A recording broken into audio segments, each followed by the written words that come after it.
નમસ્કાર. ગુજરાત રાજ્યના 53,000થી વધુ આંગણવાડી કેન્દ્રોમાં ફરજ બજાવતા 1,10,000થી વધુ આંગણવાડી કાર્યકર બહેનો અને તેડાગર બહેનો, સ્વાગત છે આપ સૌનું આપણી આ યુટ્યુબ ચેનલ ન્યૂઝ વિથ ભાવેશમાં.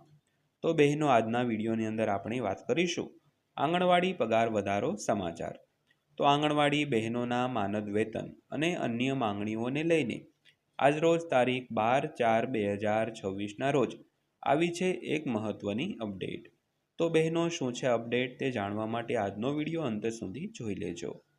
તો વિડીયો શરૂ કરતાં પહેલાં થોડીક બીજી વાત કરીએ તો આંગણવાડી બહેનોના જે માનદ વેતનમાં વધારો કરવાને લઈને ગુજરાત હાઈકોર્ટે 20 ઓગસ્ટ 2025ના રોજ એક ઐતિહાસિક ચુકાદો આપ્યો હતો, જેમાં આંગણવાડી બહેનો અને કાર્યકર બહેનો, તેડાગર બહેનોના જે માનદ વેતન હાલમાં મળી રહ્યું છે તેમાં ₹14,800નો વધારો કરવો. અને હાઈકોર્ટે તેમ પણ ટાંક્યું હતું કે આ વધારો છે તે 6 મહિનાની અંદર, એટલે કે 28 ફેબ્રુઆરી 2026ના રોજ સુધીમાં જાહેર કરી દેવો. પરંતુ આ જે મુદત આપી હતી તેને પણ 1.5 મહિના જેવો સમય વીતી ગયો છે, પરંતુ ગુજરાત સરકારે આજ સુધી કોઈ પણ જાતનો વધારો છે તે જાહેર કર્યો નથી અને તેના ઉપર કોઈ ચર્ચા પણ કરી નથી. તો આને લઈને દરેક કર્મચારી બહેનો અને તેડાગર બહેનો ખૂબ જ આ નિર્ણયની રાહ જોતા હોય છે.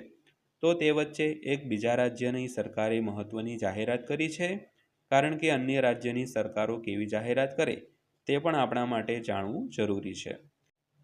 તો વાત કરીએ રાજસ્થાન રાજ્યની. તો મુખ્યમંત્રી અશોક ગેહલોતે આ સંદર્ભમાં નાણાં વિભાગના પ્રસ્તાવને મંજૂરી આપી દીધી છે. તો સરકારી નિવેદન મુજબ આંગણવાડી કાર્યકરો માટે માનદ વેતન હવે દર મહિને 7,000 તેમજ મિની આંગણવાડી કાર્યકરો માટે 5,300 અને આંગણવાડી સહાયકો માટે ₹4,000 પ્રતિ માસ હશે મિત્રો. તો ઉલ્લેખનીય એ છે કે આંગણવાડી કાર્યકરો, મિની આંગણવાડી કાર્યકરો અને સહાયકોનું માનદ વેતન કેન્દ્ર સરકાર અને રાજ્ય સરકાર લગભગ 60:40ના ગુણોત્તરમાં વહેંચવામાં આવે છે.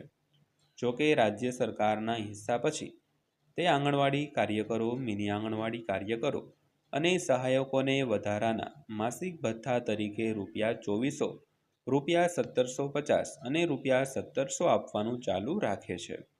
તો આ વધારાની રકમ હવે દર મહિને અનુક્રમે ₹100, ₹50 અને ₹50નો વધારો કરવામાં આવ્યો છે બહેનો. તો બહેનો, આ હતી આજની માહિતી. વિડીયો અંત સુધી જોયો તે બદલ આપનો દિલથી આભાર.